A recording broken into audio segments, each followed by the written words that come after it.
What is up, ladies and gentlemen? It is referee Stephen Dumeng here for our good friends at 1495 Sports, the Mixer with Stephen Dumeng, ready to give you some UFC predictions. Let's not waste any time. We're jumping into the main card, UFC 325. Yes, I'm riding solo again. We got back-to-back weeks without Bobby Casale. He will hopefully be returning in a future episode. But that said, we're jumping into the main card with Quillan, Salkilld, 10-1. I mean, this guy is violent. He's coming off that massive head kick knockout over Nasrat Hakparast. I hopefully didn't butcher that one too badly. But in any case, against Jamie Mullarkey, 18-8. Mullarkey is currently also coming off a win. Not a streak, but a win nonetheless. And he's looking to kind of get back on track. He is 1-2 in his last 3. And he has also been finished in the first round in those last 2 losses. And on the other side of things, Quillan has looked like an absolute monster in the octagon, registering some crazy finishes. And I'm going to say it, first round knockout. I mean, excuse me. He has certainly looked really, really good in the octagon. I mean, mixing it up, whether it was knockouts by head kick or punches, I think he's going to get a first round knockout here over Jamie, who has 6 knockout and or TKO losses. And like I said, he has had a couple recently, and unfortunately, I just don't see things going in his direction. His best method of victory is by knockout. I don't see it happening, though. So I'm going to go with a first round knockout for Quillan to open up the main show. Moving on to the heavyweights, we have Tai Tuivasa, Bam Bam, 14-8, riding a, 5-fight losing skid, unfortunately, for the fan favorite against Talison Teixeira, 8-1.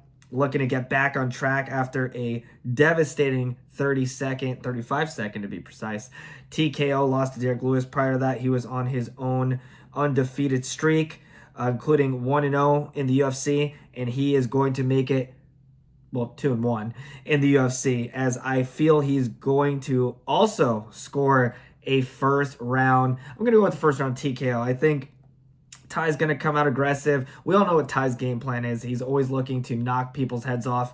And unfortunately, I don't see him being able to tag Talison. Talison's the fresher fighter. I mean, Ty's taken a lot of damage.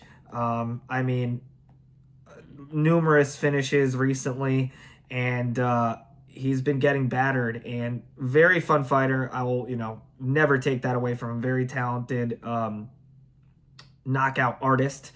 And I mean, he's never registered a submission win. He has 13 wins by knockout and or TKO. He certainly has the power to knock out Talison. I just don't see it happening. I think these two guys are going to throw hands very quickly, and we will see a TKO finish. I think Talison will get it somewhere in the middle of the round. These guys are going to throw hands, and one of them's going down, and I think it's Ty.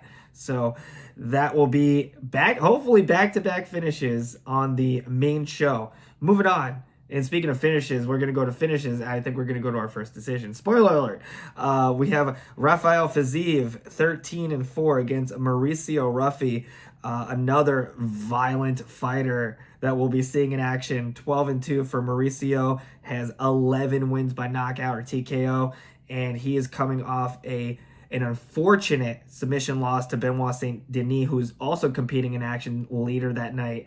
And prior to that, had put on a show with some really, really crazy stoppages in the UFC. That spinning wheel kick over Bobby King Green was insane. I mean, arguably one of the best knockouts of 2025. And that said, Ruffi, he has the skills to get the knockout. However, as we've seen, Fiziev is a very durable fighter.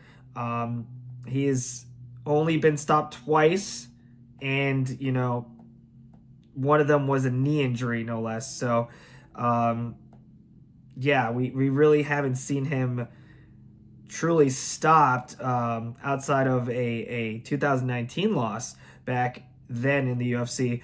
But he is currently on a career worst when it comes to his current record, 2-3 in the last 5. And what do I think will happen here? Fiziev is going to fight very safely, very smart, and I think he's going to score a unanimous decision. He's going to make sure that that Rufi does not get the chance to knock his head off. I think he's going to make this more of a grappling affair, and we will see Fiziev come out on top with a unanimous decision victory. I think Mauricio is going to try and make it exciting. I think it'll be a fun fight, even though it'll go to the cards.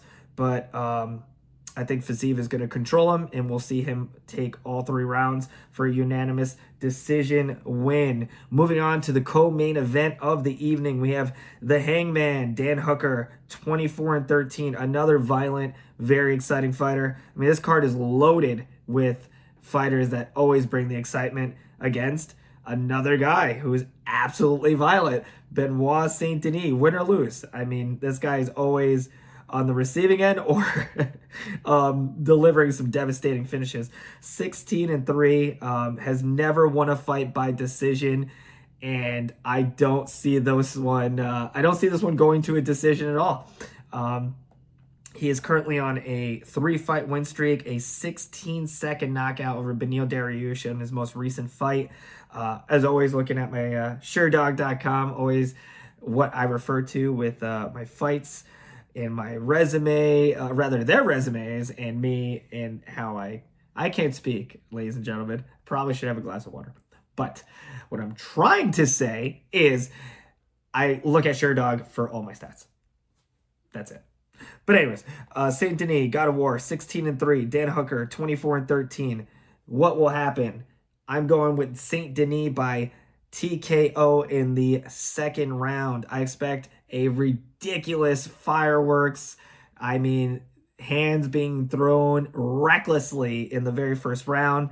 But unfortunately, I think Benoit will overwhelm and overcome Dan in the second round, tag him. And I don't think that, Hooker has won most of his fights, a majority of his fights, by knockout and or TKO. I think he's going to look to stand and bang. And I think what we'll see, though, unfortunately, he will be on the receiving end of a TKO loss in the second round. And moving on to our main event of the evening, a main event rematch that I'm not particularly fond of. We got Alexander the Great, one of the GOATest, Alex Volkanovski, 27-4, 13 wins by knockout, 3 submissions, 11 decision wins, against Diego Lopes, 27-7. We saw Volkanovski back in action, returning to championship form after 2 devastating losses. He defeated Diego Lopes by unanimous decision. It was pretty much a shutout. I mean, he looked incredible in there, despite being the shorter fighter. Diego Lopes has rebounded from that loss with a very, very memorable win over Gian Silva, who just recently won last week. And he is looking to make it 2 fights in a row. And will it happen? I don't think so. I think the first fight is too recent. And I think Volkanovski is going to dominate again for another 5-round decision victory. Diego is a talented fighter, but he mixes it up. He can win by knockout. He can win by submission. If the further this fight goes, I don't see him being I think, again, it leans more in Volkanovski's favor the longer the fight. That said, Volk by decision. And there you have it, ladies and gentlemen. I apologize. Like I said, a little parched, even though it's freezing here. But all jokes aside, enjoy the fights, ladies and gentlemen. As always, check out our good friends at 1495 Sports. And thank you for tuning in.